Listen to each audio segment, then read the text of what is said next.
President Uhuru Kenyatta akiaria ari Mombatha augite honge iria iri rungu rwake wathani-ini ni irutite wira uria ibatie kuhurana na ungumania. That no administration in the history of this country has prosecuted corruption cases the way I have done. From ministers to governors, senior government officers, procurement officers, I have been on the front line.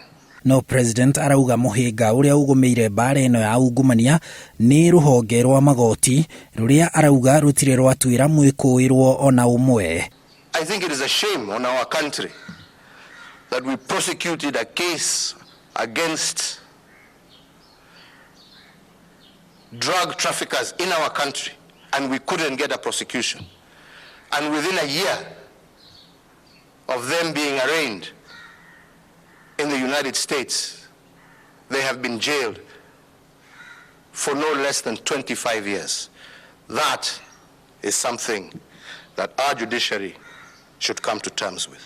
Arauga bara ino ya ungumania iri o haraya kuhotanwo no ni arakena niguo yoria aria maitagira matabece cia muingi magite naguo kuma amwao majia guikio ngono. And instead of dealing with corruption after it has happened, our fight against corruption has ensured that we now today fight it at source. Na riri ndereti ya BBI ithiite na mbere kwahurania atongoria, President arauga itanya riake riari kunyitithania bururi na agakinyiriria ati ndarenda gugathie na mbere gutungata wona itena riake riathira mwaka wa 2022. I am not for anybody, as I said in my statement.